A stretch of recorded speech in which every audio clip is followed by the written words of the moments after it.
عبدالله ابن عمر رضی الله عنهما 14 ساله بودن وقتی که پیامبر صلی الله علیه و سلم گفتن که نعم الرجل عبدالله لو كان يقوم من اللیل، چه خیلی هم عبدالله مردی خوب است اگر شبها نماز خواند. گفتن شب نمازی تهجد بخیزد، یعنی چه خیلی هم عبدالله آدمی خوب میشد اگر شبها نمازی تهجد خواند. گفتن همین یک ترغیب خان نگفتن، یعنی چه خیلی هم مردی خوب میشد اگر تهجد خواند.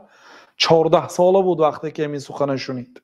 نمازی تهجد ترک نکرد حتی زمانی که نابینا شد. او قاید داشت، نافع شاگردش نقل میکند که در یک تغارچه آبی خنک میماند از در پیشش. نماز میخواند، وقتی که خوابش آمد بعد اینکه سلام داد 2 رکعت خواند با همه آبی خنک روحاش میشست است، خواب میپراند است از روش. از همون روزی 14 سالگیش، از همون روزی که همین حدیث شنید تا روزی وفاتش ترک نکرد از قیام اللیل. بعضی عالما میگن که اگر عبدالله ابن عمر همین کارش نمیکرد، غیر از اینکه وی پسر عمر بود، غیر از اینکه وی راوی اسلام است، بعد ابو هریره دویمین آدم است، دویمین شخصیتی که حدیث زیاد روایت کرده است عبدالله ابن عمر است. بسیار به سنت پیامبر صلی الله علیه و سلم سخت میگرفت، بسیار پیروی کننده به سنت پیامبر صلی الله علیه و سلم بود. اگر نماز شب نمیخواند این آدم دیگر آدم میشد. همین نماز شبش سبب شد که آدم دیگر آدم شد، برنامه حیاتش تغییر یافت. جوانایی که الان حاضر ما میشنوید خوشا به حال آن پدرهایی که همراهی پدر فرزنداشون، همراهی عائلهشون نشسته این درسای گوش میکنن. همه کسا یک جایه. مو بعضی پدرها به فرزنداشون باب میگن بعدی درس سوال میتیم از همین درس به هر یک جواب فلان پول میتیم گفته.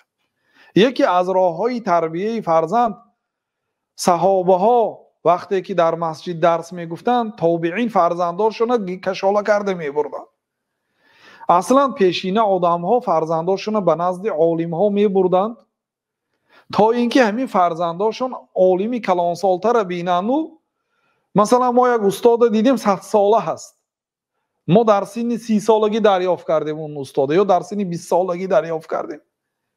اون استاد حالا هم زنده هست. مثلا وقتی که فرزندتون میبرید با وی وا میخورونید، این برای همین فرزند یک فضیلت است که آدمی بزرگ دیده است، آدمی کلانسال دیده است.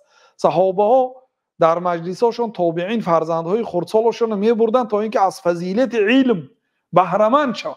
بنابراین خوشا به حال آن پدر و مادرایی که امروز همه کس نشسته این درسای گوش میکنن. علل خصوص زنهایی که مثلا کار نداره، شوهراتون در مهاجرت است یا شوهراتون کار میکند، شما به کوچه برآمدن نمیمونه. یا زن به من نوشته است که شوهری من به کوچه برآمدن نمیموند. گفتم خوشا به حال شوهرت، خوشا به حال تو، خوب است شوهرت یا به کوچه برآمدن نمیمونده است، کار کردن نمیمونده است در مهاجرت. ای خیلی زنها شما به شوهراتون با نماز تهجد یاری کنید، با نماز نافله 2 رکعت روزی روشن ساعت 11 روز است، خیلی 2 رکعت نماز خوانید و پروردگار را به شوهری من، به مهنتش، به پول و مالش، به زندگیش، به علمش، به عملش، به فرزنداش برکت ده. دعا کنید.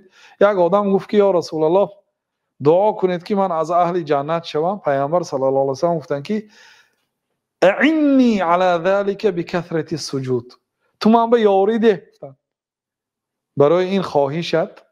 من خواهشت میپرسم از الله تعالی دعا کنید تا اینکه من به جنت درآیم.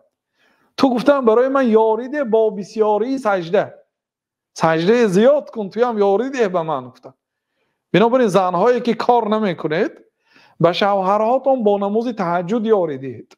بچه‌هایی که مکتب میخونید، بچه‌های جوان حالی کار نمیکنید، یک پدری شما رو تامین میکند، لباس میخرد، طعام میخرد، پول اجاره خانه تون میتید، 1 نفر برای 7 نفر مهنت دارد، شما به او یاری دهید.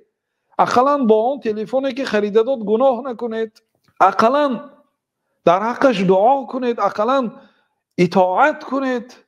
او 1 نفر برای شما زحمت میکشد، شما با سجده، با نماز تهجد، شما که او که کار دارد بیچاره، با میخزد تهجد میخوند، با این زنها خواب است، این عیب نیست. مگر زنها خیزید کودکای بیدار کنید، قسم به نام الله تعالی شما 1 ماه نماز شب خوانید، نتیجهش رو در حیاتتان در زندگیتان میبینید. حیات خودتان خوش میشد، برای فایده خودتان است. شما این حس میکنید، میبینید. آدمی که تهجد خسته نمیتواند همیشه در حسرت است اگر پیشتر خوانده باشد و لذتی تهجد را دریافت کرده باشد.